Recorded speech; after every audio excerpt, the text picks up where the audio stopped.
आव्हानाला प्रतिसाद देत मुख्यमंत्री देवेंद्र फडणवीस यांनी बुलेटवरून विधान भवनामध्ये ते पोहोचले। बुलेटवर फडणवीसांच्या पाठीमागे आशिष शेलार होते, तर मुख्यमंत्र्यांनी पुन्हा मंत्रालय टू वर्षा बुलेटनंच प्रवास केला, तर शिंदेंनी सुद्धा इलेक्ट्रिक कारने प्रवास केला आहे।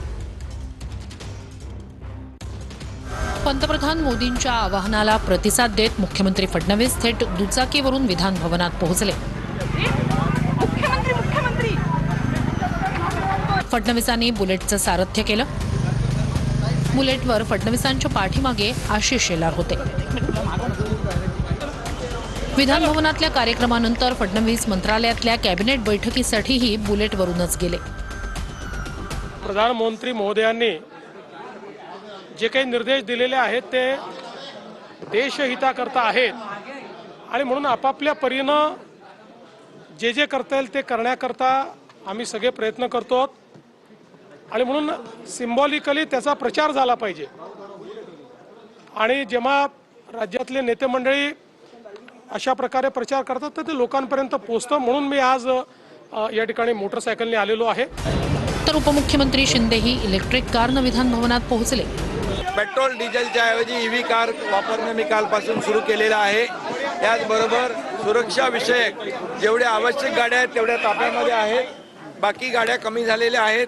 त्यामुळे डिझेल पेट्रोलची बचत करणं हे प्रधानमंत्री महोदयांनी देशहिताचं राष्ट्रहिताचा जो निर्णय घेतलेला आहे, यांनी जो अपील केलेला आहे, आवाहन केलेलं आहे, त्याला देशातल्या सगळ्यांनी प्रतिसाद दिला पाहिजे।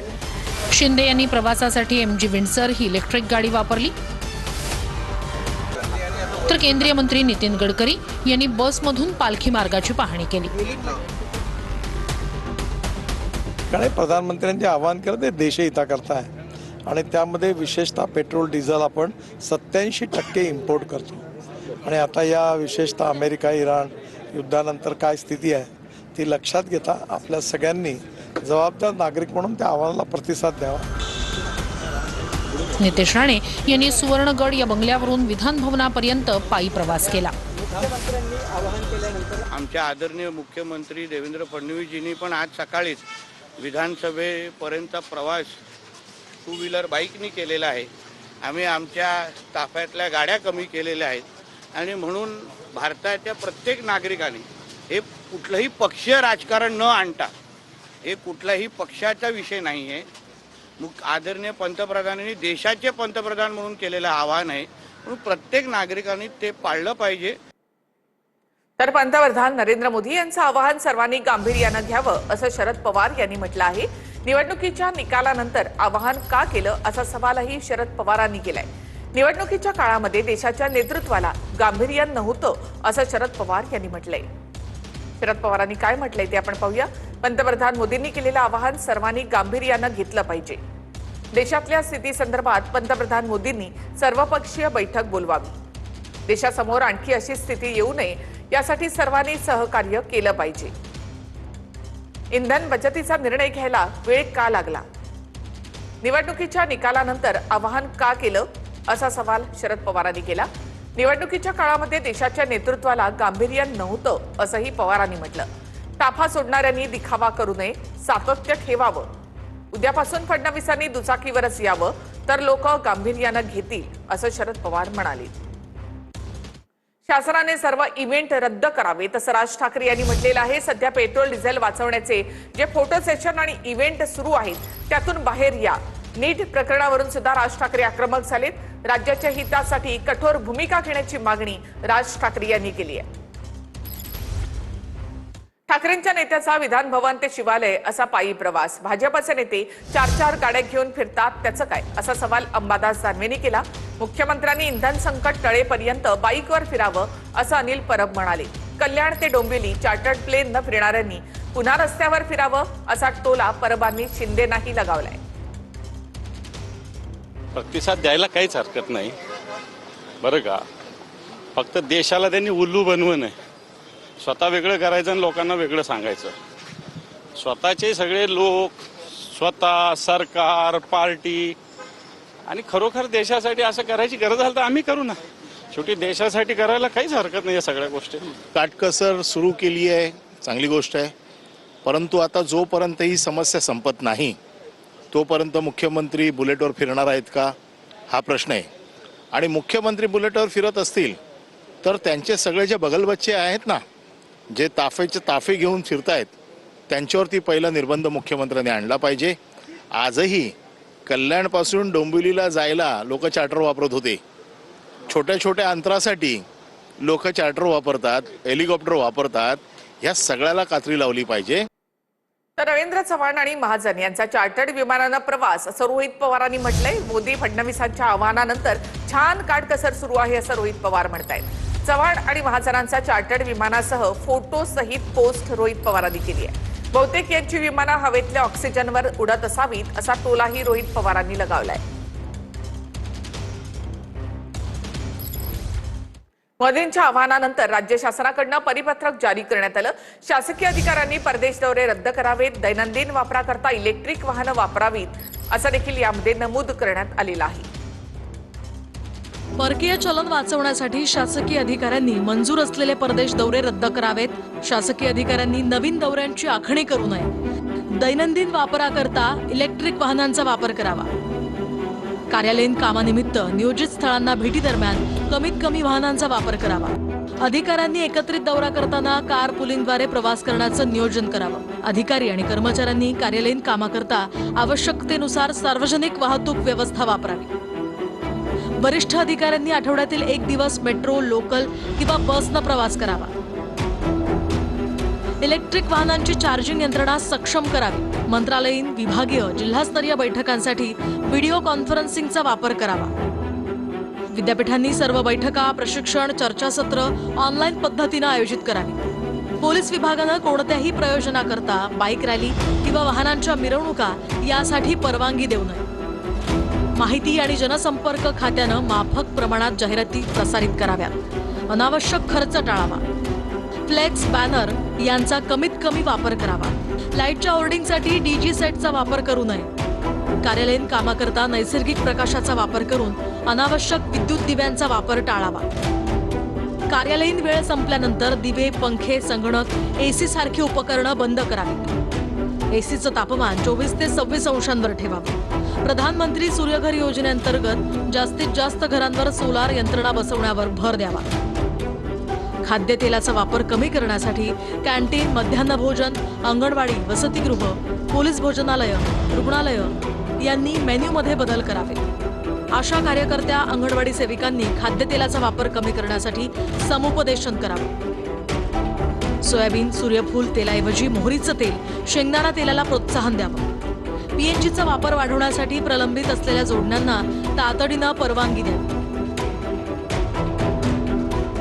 मुंबई आणि इतर मोठ्या शहरांमधील हॉटेल्स, रेस्टॉरंट्स यांना अनिवार्यपणे पीएनजीचा वापर करण्यासाठी प्रवृत्त करावं. रासायनिक खतांचा वापर कमी करण्यासाठी जैविक खतांचा वापर वाढवावा. सर्व प्रशासकीय विभागांनी पुढील 6 महिन्यांसाठी सल्लागाराची नेमणूक करू नये. नवी दिल्ली महानगरपालिकेच्या कर्मचाऱ्यांसाठी वर्क फ्रॉम होम सुरू करण्यात आलेला आहे. 1/3 कर्मचाऱ्यांसाठी तातडीने वर्क फ्रॉम होम व्यवस्था लागू करण्यात आली आहे. खासगी कार्यालयांना सुद्धा वर्क फ्रॉम होमचा आदेश देण्यात आलाय. खासगी कार्यालयांना आठवड्यातून 2 दिवस वर्क फ्रॉम होम असेल. पंतप्रधान नरेंद्र मोदींच्या आवाहनानंतर दिल्ली महापालिकेनं हा निर्णय घेतला. मुख्यमंत्री रेखा गुप्ता यांनी ही घोषणा केली आहे. मुंबईमध्ये सीएनजीच्या दरामध्ये 2 रुपयांनी वाढ करण्यात आली. महानगर गॅस लिमिटेडच्या दरामध्ये किलोमागे 2 रुपयांची वाढ करण्यात आली आहे. अमूल मदर डेअरीचं दूधही 2 रुपयांनी महागलं आहे. मुंबईत सीएनजी 2 रुपयांनी महाग झालाय. महानगर गॅस लिमिटेडनं सीएनजीच्या दरात किलोमागे 2 रुपयांची वाढ केली आहे. मध्यरात्रीपासून हे नवे दर लागू झाले असून सीएनजीचा दर आता प्रति किलो 84 रुपयांवर पोहोचलाय. ते वाढ करतायत तर मग आम्हाला रिक्षाचं भाडं बी वाढ पाहिजे. हे सरकारने लक्ष दिलं पाहिजे. नक्की परवडणार आता तुम्हाला रिक्षा चालवणं शक्यच नाही हो. मीटर भी बढ़ना चाहिए. हर चीज का महंगाई बढ़ते जा रहा है. उसके हिसाब से हमारा मीटर भी बढ़ना चाहिए. आता महागाई सुद्धा वाढत चाललंय. परत आता गॅसचे भाव 2 रुपये वाढले म्हणजे आमचं तर भाडं वाढलंच पाहिजे. कच्च्या तेलाच्या वाढत्या किमती, रुपयांचं अवमूल्यन यामुळे गॅस खरेदीचा खर्च मोठ्या प्रमाणात वाढल्यानं दरवाढ अपरिहार्य असल्याचं MGLनं म्हटलंय. इकडे अमूल आणि मदर डेअरीनं दुधाच्या दरात 2 रुपयांची वाढ केली आहे. पशुखाद्य, पॅकेजिंग आणि वाहतूक खर्च वाढल्यामुळे ही दरवाढ करण्यात आली आहे. तर तिकडे एअर इंडियानं आंतरराष्ट्रीय उड्डाणांमध्ये कपात केली आहे. त्यानुसार एअर इंडियाची दर महिन्याला 1200हून अधिक आंतरराष्ट्रीय उड्डाणं रद्द होणार आहेत. जेट फ्युएलच्या किमतींमध्ये सुद्धा वाढ झाल्यानं विमान कंपन्यांवर आर्थिक ताण वाढलाय. 43 महिन्यातला सर्वाधिक घाऊक महागाई दर एप्रिलमध्ये पाहायला मिळालाय. एप्रिलमध्ये घाऊक महागाई दर 8.30% पोहोचलाय. दैनंदिन गरजेच्या वस्तू, खाद्यपदार्थ, इंधन महाग झालंय. अमेरिका इराण युद्धामुळे आंतरराष्ट्रीय बाजारात कच्च्या तेलाचं संकट निर्माण झालंय. त्यामुळे देशात महागाईचं संकट घोंगावतंय. मुंबईमध्ये मंत्रालयाच्या बाहेर कांदा फेकत किसान काँग्रेसनं आंदोलन केलेलं आहे. कांद्याला भाव मिळत नसल्यामुळे किसान काँग्रेस आक्रमक झाली. पोलिसांकडून कार्यकर्त्यांची धरपकड करण्यात आली. दुसरीकडे छत्रपती संभाजीनगरमधील लासूरमध्ये शेतकऱ्यांचा संताप दिसून आला. कांदा फेकत या ठिकाणी शेतकऱ्यांनी ठिय्या आंदोलन केलं. कांद्याला भाव मिळत नसल्यामुळे किसान काँग्रेस आक्रमक झाली. मुंबईमध्ये मंत्रालयाच्या बाहेर कांदा फेकत आंदोलन करण्यात आलं. यावेळी पोलिसांनी किसान काँग्रेसच्या आंदोलकांची धरपकड केली. कांद्याला प्रति क्विंटल 1500 रुपये अनुदान देण्यात यावं. कांद्याला 3000 रुपये हमी भाव मिळावा. कांद्याला अपेक्षित भाव मिळत नसल्यामुळे आणि काढणीचा खर्चही निघणं कठीण झाल्यामुळे राज्यातील कांदा उत्पादक शेतकरी हवालदिल झालाय. तिथे छत्रपती संभाजीनगर जिल्ह्यातील लासूर स्टेशन कांदा मार्केटमध्ये कांद्याला अवघा 100 रुपये प्रति क्विंटल दर मिळाल्यामुळे शेतकऱ्यांचा संताप उफाळलाय. वैजापूर तालुक्यातील करंजगावचे शेतकरी विश्वनाथ उगलेंनी 20 क्विंटल कांदे विक्रीसाठी आणले होते. मात्र खर्च जवळपास 2900 रुपये असूनही त्यांना फक्त 2000 रुपये मिळत होते.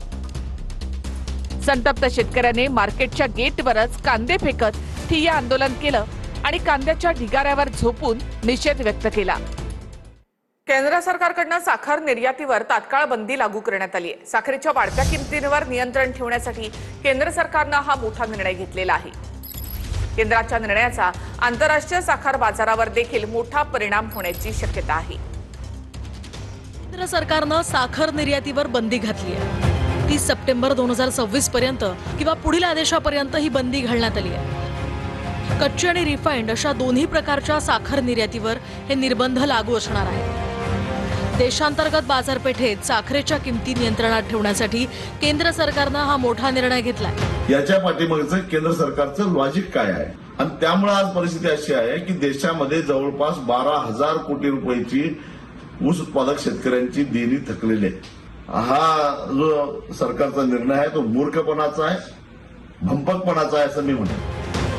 यंदाच्या वर्षाच्या सुरुवातीला केंद्रानं 1.59 दशलक्ष टन साखरेच्या निर्यातीला परवानगी दिली होती. मात्र प्रमुख उत्पादक राज्यांमध्ये ऊसाचं उत्पादन कमी झाल्यामुळे देशांतर्गत उत्पादन घटलंय. सलग दुसऱ्या हंगामात भारत स्वतःच्या वापरापेक्षा कमी साखर उत्पादन करण्याची शक्यता आहे. आनंद परांजपे यांच्याकडनं राष्ट्रवादीच्या सर्व पदांचा राजीनामा देण्यात आलाय. मला दिलेल्या जबाबदाऱ्या पार पाडल्या असं आनंद परांजपे यांनी राजीनामा देताना म्हटलंय. विधान परिषद न मिळाल्यामुळे परांजपे नाराज असल्याची देखील चर्चा आहे.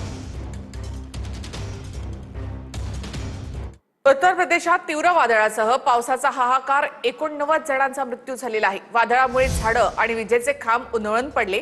अनेक भागामध्ये वीज पुरवठा खंडित झालेला आहे. ग्रामीण भागामध्ये मातीच्या घरांचं आणि पिकांचंही नुकसान झालंय. वादळामध्ये पत्र्यासह हवेत उडतानाचा एका व्यक्तीचा व्हिडिओ देखील व्हायरल झालाय. उत्तर प्रदेशात मुसळधार पावसाचा हाहाकार पाहायला मिळतो. वादळी वाऱ्यामुळे 62 जणांचा मृत्यू झालाय. वादळी वाऱ्यात एक व्यक्ती चक्क हवेत उडाल्याची दृश्य कॅमेऱ्यात कैद झाली आहेत. संबंधित व्यक्तीनं एक बॅनर पकडून ठेवला होता आणि वादळाच्या वाऱ्यानं तो व्यक्ती बॅनर सहित हवेत उडाल्याचा हा व्हिडिओ समोर आलाय. सोसायटीच्या वाऱ्यामुळे झाडं आणि विजेचे खांब उन्मळून पडले. त्यामुळे अनेक भागातील वीज पुरवठाही खंडित करण्यात आला. ग्रामीण भागात मातीची घरं आणि पत्र्याचे शेड उडून गेलेत. तसंच पिकांचंही मोठं नुकसान झालंय. मुसळधार पाऊस आणि धुळीच्या वादळामुळे अनेक भागांमधले रस्ते वाहतूक विस्कळीत झाली आहे. प्रशासनानं बाधित भागांमध्ये मदत आणि बचाव कार्य सुरू केलंय. तर हवामान विभागानं पुढील 24 तासांसाठी अनेक जिल्ह्यांमध्ये मुसळधार पाऊस आणि वादळी पावसाचा इशारा दिलाय. त्यागाचा दिखावा करणाऱ्यांचा दुटप्पीपणा समोर आलेला आहे असं आदित्य ठाकरे यांनी म्हटलेलं आहे. प्रचार दौऱ्यांसाठी हजारो कोटी खर्च करणारे आता त्यागाचं नाटक करतायत. हा फक्त युद्धाचा नाही तर 12 वर्षातील अपयशी आर्थिक धोरणांचा परिणाम आहे अशी टीका आदित्य ठाकरे यांनी केली आहे. त्यांचं ट्विट आहे ते आपण पाहूया. कॅमेरे व्यवस्थित लावून साधेपणा त्यागाचा दिखावा करणाऱ्या सरकारमधील लोकांना पाहून आश्चर्य वाटतं. निवडणूक प्रचार दौऱ्यांसाठी हजारो कोटी खर्च करायचे, दुसऱ्या बाजूला जनतेसमोर त्यागाचं नाटक करणं हे दुटप्पी आहे. भारतासमोर उभं असलेलं आर्थिक संकट युद्धामुळे नाही तर 12 वर्षातील अपयशी धोरणांचा परिणाम आहे. जनतेला त्यागाचे उपदेश देण्यापेक्षा सरकारने सांगावं की भारतीयांसाठी नेमकं काय केलं जात आहे असं ट्विट आदित्य ठाकरेंनी केलंय. तर अंबरनाथमध्ये शिवसेना भाजप युती संदर्भात गुप्त बैठक झाली आहे. मात्र युतीच्या प्रस्तावावरून शिवसेनेमध्येच मतभेद असल्याची माहिती आहे. बैठकीत शिवसेना आमदार बालाजी किणीकर, जिल्हा प्रमुख गोपाळ लांडगे तसंच भाजपकडून जिल्हा अध्यक्ष नंदू परब, प्रदेश सचिव गुलाबराव करंजुळे, गटनेते अभिजित करंजुळे, अजित पवार गटाचे उपनगराध्यक्ष सदाशिव पाटील हे देखील उपस्थित होते.